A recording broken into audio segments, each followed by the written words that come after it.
Hello everyone, and welcome back to my channel. Today I will be doing a review of The Kiss of Deception by Mary E Pearson. Now, first thing I will say about this book is anytime I pick up a book and there is a map on the inside, I get really excited because this usually means that the author actually cares about world building and us being aware of what's going on, not just kind of throwing a bunch of names of places out there and not caring if we're following as the characters are moving from place to place. I just love maps, and this made me very excited. Just to give a kind of brief summary for anyone who hasn't heard of the book, the narrative follows Princess Leia as she escapes from her kingdom on her wedding day. Now, I know that sounds kind of runaway bride-ish, and oh no, is this going to be one of those stereotypical rom-com movies only placed in a different time and in a fictional book setting? But I can promise you it is not. It is amazing. Please read this book. Now, the first thing I want to say about this book is I really appreciate when authors make a genuine effort to show how relationships between children and parents of families who are in a kind of monarchy setting versus just a normal household differs. Now, I'm not saying Mary E Pearson is the first author to do it, I feel like she does it well. There's kind of a lack of warmth portrayed very quickly between Leia and her parents, which I was really appreciative of. I'm not saying that that's how it is in real monarchies, but it kind of lays that foundation of why there's going to be some contestation between her and her parents right from the get-go without being kind of obnoxious or in your face about it.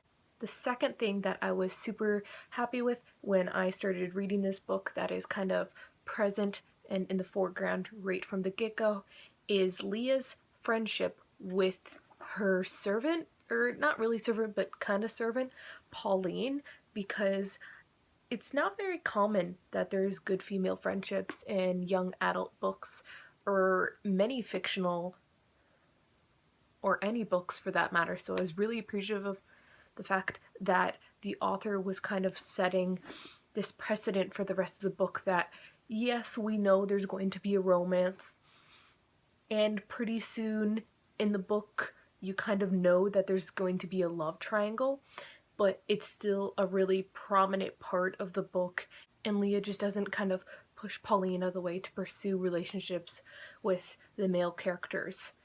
Something else that I was really appreciative of is the fact that Pearson kind of has these little seeds of mystery right from the beginning of the book.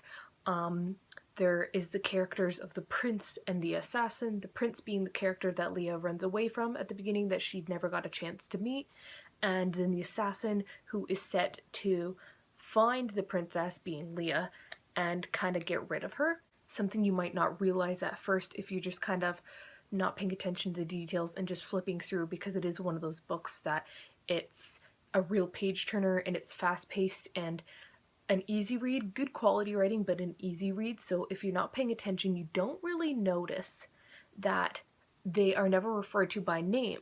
It is just the prince when it is from the prince's perspective, and the assassin when it is from the assassin's perspective, and it's left vague enough that you are sitting there questioning throughout the entire book who is going to be the prince, who is going to be the assassin.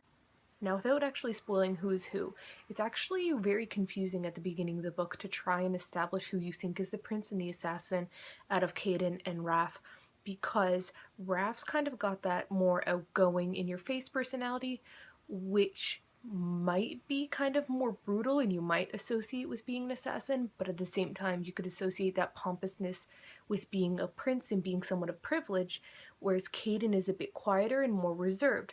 So you could also think that could be associated with being a prince and kind of having a proper upbringing and being polite. It could also be an assassin because they're taught to be quiet and kind of be present but not seen or heard. So initially I was quite confused, and to be honest, I flipped back and forth throughout the series multiple times trying to figure out who was who. There was also this bit at the beginning where I thought I was super clever, and they were talking, and either Raph or Caden, I can't remember which one now, was talking about their horse being really loud, and I was like, I caught you. Only one out of the assassin and the prince was talking about a horse, so obviously the one talking about their horse has to be the one that was talking about it earlier. until I flipped back and I realized that they had both mentioned being on horses, and I was just getting a little too excited too quickly because I really wanted to know. I'm usually pretty good with figuring out spoiler things and guessing where the storyline is going, but I can honestly say with this book, I was not consistently sure until a good chunk into the book. And then I ended up being wrong, actually. And I don't like being wrong, but in this instance, I was pleasantly surprised that I was wrong because that meant that Pearson's writing was good enough that it tricked me. And I read a lot of books and watch a lot of movies, so that was one point in her favor. But it also fulfilled the kind of secret desire I had for the plot in terms of where I wanted it to go, which I'm not going to say what, because I don't want to spoil it, like I said earlier, but I was really pleased that I was wrong, which is really weird for me. Something else I really appreciated was the fact that the gift that Leah, as well as possibly other characters, are described as having, the way it was presented was really well executed, in my opinion. One of my biggest literary pet peeves is when there's this kind of chosen one trope. It can be done well. For example, Harry Potter series, obviously Harry is the chosen one, and that's really blatant and obvious even if you haven't read the books or seen the movies. It's kind of a well-known thing. But Rowling did it well, and she was also one of the first series that at least I was aware of that kind of started or jumped on this chosen one bandwagon. Now, I'm not saying the chosen one can't be done well, because even other than Rowling, there are other kind of young adult or fictional settings that I've seen it done well, or at least that you can kind of look past because the quality of the writing and every other aspect of the book is done so well that you kind of ignore the chosen one bit. But in this series, Leah is presented as having this gift, but she's not the only one who has it, which is awesome because then it's like this presentation of the gift as something that we're not really sure of, we're not 100% sure what's going on yet. Also, the fact that each person who has the gift could kind of use it in different ways or be affected by it in different ways, so there's a good kind of variance, which I really appreciated as well. I find one of the biggest problems in terms of world building in a series of books is that the author kind of tells you instead of shows you.